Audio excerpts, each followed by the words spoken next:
me permettre de prendre la parole aujourd'hui, et puis vous aussi, Monsieur Giannini, évidemment. Alors, faut-il encore le rappeler, à la mi-19e siècle, l'Église se méfie de la forme romanesque, et en particulier du roman sentimental, accusé de détourner de leur devoir présent ou à venir les femmes et les jeunes filles par l'excès d'imagination qu'il engendre.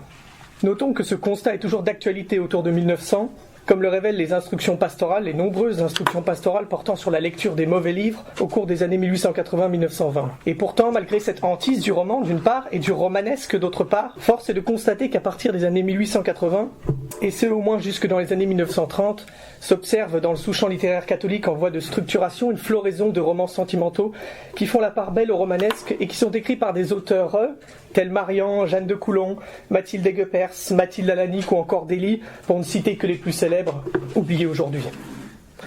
Cette communication portera donc, on l'entend, sur un secteur et ses agents délibérément, et je me permets de le dire sans arrière-pensée réhabilitatrice, injustement oubliés par l'histoire littéraire panthéonisante. D'une part, il sera question du secteur populaire du sous-champ littéraire catholique, et à l'intérieur de celui-ci, du roman sentimental catholique, secteur et sous-genre dominé par des transcendantaux éthiquement et esthétiquement contraignants, on l'imagine. D'autre part, il sera question des productrices de ce sous-genre romanesque, sous-genre qui remplit massivement et durablement les catalogues des bibliothèques paroissiales au cours du long XIXe siècle. Autrement dit, il sera question d'un sous-genre issu de la culture de masse et qui a façonné l'imaginaire et la vie de centaines de milliers, voire de millions de jeunes filles et de femmes, catholiques ou non. Si on prend par exemple l'exemple de Délie, qui est lu par beaucoup de non-catholiques des familles. Notre intervention se fera en deux temps, nécessaires semble-t-il pour comprendre les modalités et les enjeux de l'appropriation par les écrivaines catholiques d'une forme littéraire bien spécifique. Tout d'abord, il s'agira d'appréhender les raisons historiques, sociales et idéologiques qui poussent à un nombre conséquent de femmes à investir de manière massive et quasi exclusive, au tournant des 19e et 20e siècles, le sous-genre du roman sentimental catholique, descendant générique du roman édifiant diffusé dans tout le pays par les puissants éditeurs catholiques provinciaux que sont MAM, Mégare, Lefort ou encore Ardent durant les années 1830-1880. Nous nous arrêterons ensuite sur les œuvres et les parcours de deux auteurs de romans sentimentaux catholiques aux destinées de positions bien différentes au sein du sous-champ. Tout d'abord, la très célèbre et célébrée, et donc, comme je le disais, oubliée Jeanne de Coulon, rapidement qualifiée maître du roman catholique par les deux plus importants journaux romans catholiques du tournant du siècle, à savoir l'Ouvrier et l'Éveillé des Chaumières. À plusieurs égards exemplaires de la posture et de la production des romancières sentimentales du tournant du siècle, son parcours et ses romans nous permettent de jauger les fortes contraintes qui règnent sur le sous-genre du roman sentimental et sur le sous-genre du roman sentimental catholique tout particulièrement, à une époque où l'Église et ses représentants littéraires multiplient ce que Brunetière appelle des discours de combat, tant politiques qu'esthétiques. Et je discuterai ensuite d'une romancière passée du sous-genre du roman sentimental au sous-genre plus légitimé, et qui n'est accessible selon la norme qu'au masculin dans le secteur catholique du champ littéraire, à savoir le roman traditionnaliste et ou à thèse, investi principalement par des auteurs comme Paul Bourget, René Bazin et Henri Bordeaux autour de 1900. Cette écrivaine n'est nulle autre que Colette Hiver, qui a publié, on l'oublie trop souvent, pas moins de 8 romans sentimentaux pour jeunes personnes chez Mégare, avant de publier son roman pour adultes Les Cervelines chez Calman Lévy en 1903, qui a eu un retentissement médiatique, un grand retentissement médiatique, et reprend en grande part la trame du roman sentimental. Le choix de ces deux auteurs, qui occupent initialement une position identique dans le sous-champ littéraire catholique et produisent toutes deux leurs premiers romans dans des collections identifiées pour jeunes filles au cours des années 1890, n'est pas anodin. Il permet en effet d'appréhender plus finement l'espace fini, justement l'espace fini des possibles sociaux et esthétiques en régime catholique populaire au féminin, puisqu'à la posture continuellement orthodoxe et pour ainsi dire doxique de Jeanne de Coulon, répond celle de Colette Hiver, dont la singularité est une preuve de plus, en réalité, de la domination qui pèse sur la majorité des productrices du sous-champ. En d'autres termes, Colette Hiver apparaît bel et bien comme l'exception qui confirme la règle. Enfin, de manière plus générale, j'essaierai de répondre, de résoudre le paradoxe énoncé auparavant, selon lequel l'Église ne cesse de condamner discursivement le romanesque, tout en soutenant activement des productrices qui ne peuvent s'en défaire qu'avec difficulté, le romanesque ayant, comme le rappelle Alain Schnaffer, je cite, une valeur pragmatique d'articulation entre le monde réel et celui des œuvres, que l'Église et ses représentants littéraires ne peuvent négliger dans leur élaboration d'une littérature pragmatiquement fondée. Et donc il s'agira de voir quelle stratégie textuelle nos deux auteurs emploient dans un genre fortement codifié pour éviter la critique souvent facile émanant de leur propre camp, puisque malgré des critiques éparses, ces deux romancières sont adoubées continuellement par les milieux catholiques. Et il semble bien dominant. Et il semble bien, comme on le verra, que c'est par le brouillage ou le mélange des genres que tout se joue. Alors l'Église, engagée depuis les années 1830, on le sait, contre les mauvaises lectures, réaffirme au cours du second 19e siècle sa détermination à s'attaquer aux romanciers laïcs et aux romancières laïques de tous bords et à leur production par la défense et l'illustration de ce qu'on appelle alors assez vaguement l'idée catholique autorisée.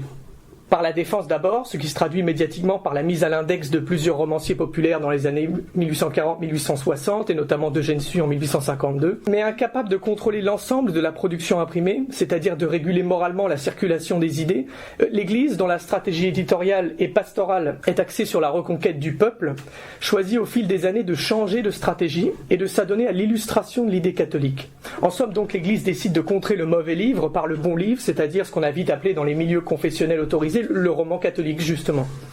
C'est là encore mal connu génériquement parlant, roman édifiant des années 1830-1880.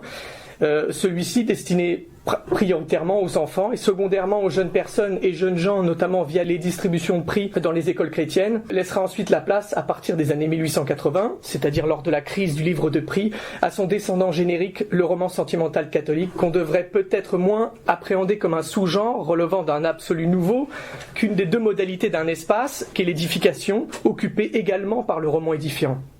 Tout laisse donc à penser que la production massive de romans sentimentaux catholiques à partir des années 1880 accompagne les efforts de l'Église pour la reconquête de la petite bourgeoisie et des classes populaires, notamment rurales. Par ailleurs, il est évident que la prise en charge définitive de l'éducation des filles par la Troisième République au début des années 1880 n'est pas pour rien dans le changement de stratégie éditoriale de l'Église et des éditeurs qu'elle contrôle encore largement. Craignant en effet l'avènement définitif du flirt dans les mœurs et la banalisation du divorce, rétabli on le sait en 1884, l'institution ecclésiale appelle, par le biais notamment des 3 plus importantes revues bibliographiques qu'elle contrôle et qui contribuent à renforcer l'hétéronomie du sous-champ littéraire à la fin du siècle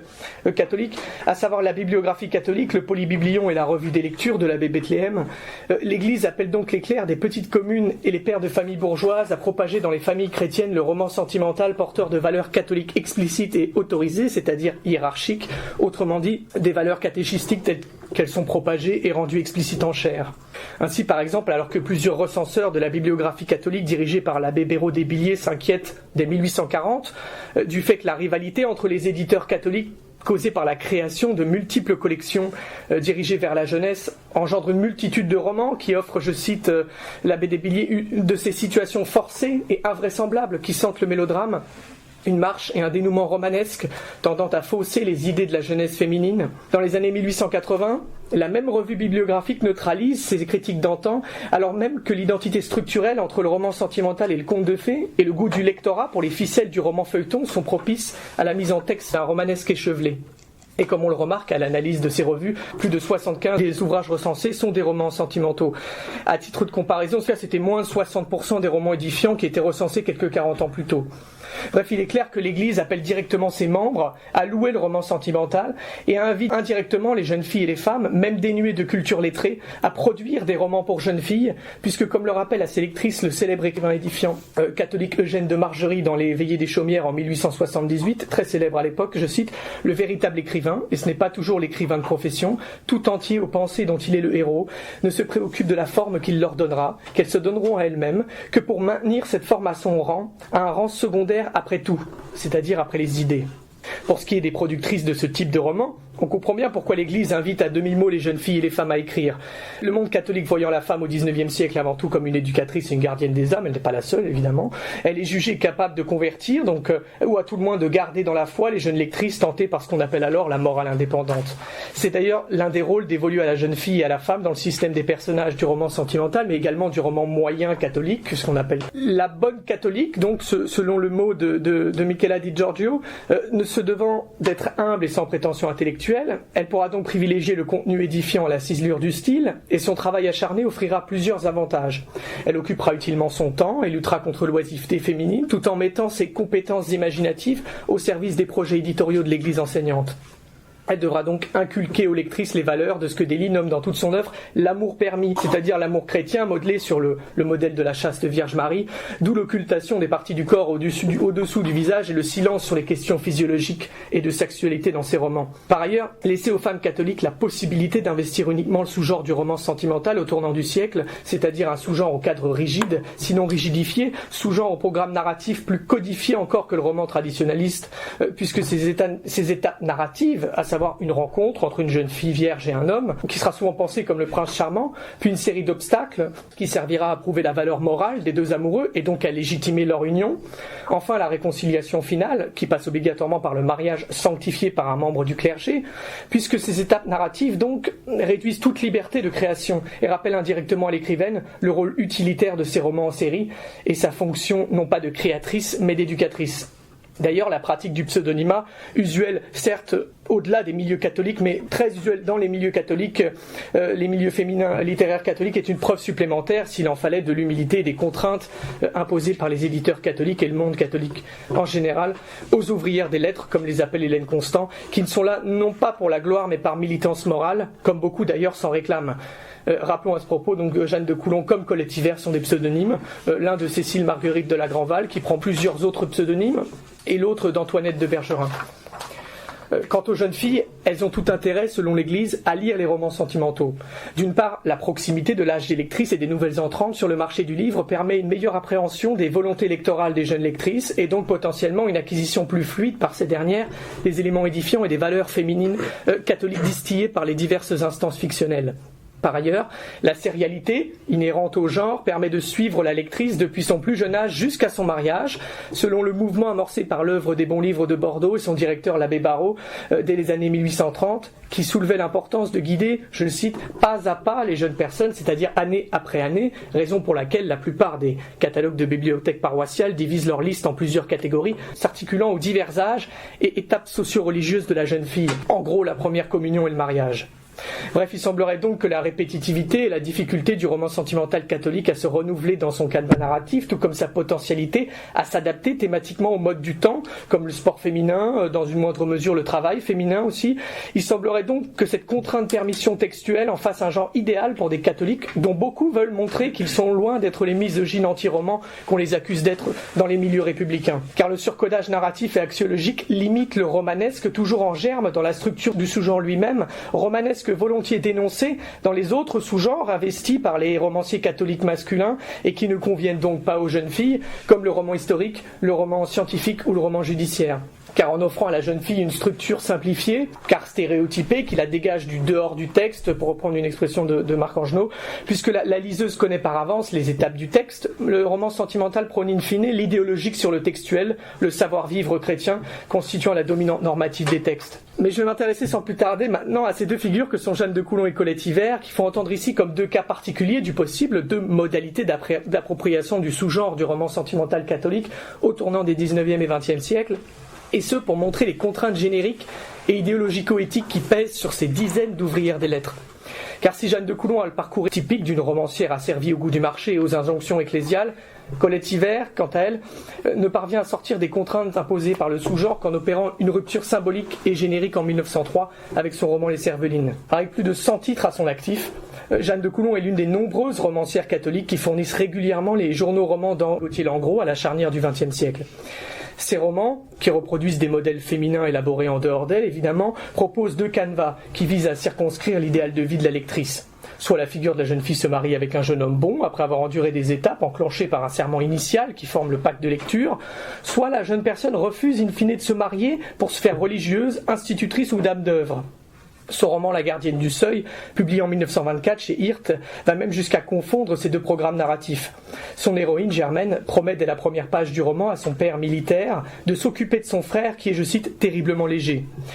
Et malgré, ou plutôt grâce à de durs combats contre la frivolité d'une belle-mère et des revers de fortune qui rendent la famille pauvre, la jeune fille réussit à convertir sa belle-mère, son frère et son mari à l'humilité et au travail chrétien, sans quoi le dénouement heureux et héroïque ne peut subvenir, et la jeune fille se trouve décrite à la dernière page du roman comme une sainte mariée, et pourtant entièrement chaste, à l'instar de la Vierge Marie. Elle apparaît ainsi dans sa maison de patronage, que son ennemie d'hier, Madame Rochabet, appelle, je cite, la maison de Sainte Germaine. On comprend bien pourquoi Jeanne de Coulon est nommée l'un des maîtres du roman catholique au tournant du siècle. Et si elle est ainsi nommée par les Veillées des Chaumières et parvient à éviter la critique du romanesque, qui pourrait pourtant s'appliquer à nombre de ses œuvres et touche plusieurs de ses consoeurs, c'est parce que, parallèlement à ces romans sentimentaux aux allures de contes de fées chrétiens, la romancière publie à intervalles réguliers des romans davantage portés par l'édification pure et qui déjouent les attentes des lectrices en matière de romanesque échevelé.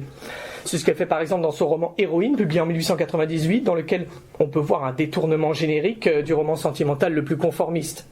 Ainsi, la scène de rencontre est évacuée en une seule page, après que la jeune fille a elle-même appelé sa mère à ne pas lui lire de contes de fées, préférant qu'elle lui relate pour la énième fois l'histoire de sa grand-mère, véritable héroïne du quotidien, qui a sauvé son époux en défiant physiquement, et bien sûr sans violence, un Allemand ivre proche de la tuer. Colette Hiver, quant à elle, ne choisit pas de jongler entre roman édifiant et roman sentimental.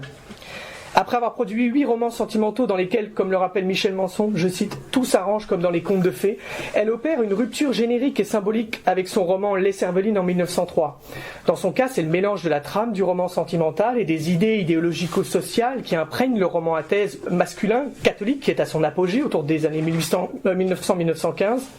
qui permet à cet auteur de monter dans la hiérarchie des sous-genres et de changer de position au sein du sous-genre littéraire catholique, lui permettant d'atteindre un point habituellement refusé aux femmes auteurs catholiques. Et il nous est pas ici possible d'analyser en profondeur cette œuvre complexe qui traite de la question des femmes au travail, et donc je me contenterai en fait de formuler quelques hypothèses sur une auteure dont les idées sur la place des femmes en société sont débattues par la critique contemporaine.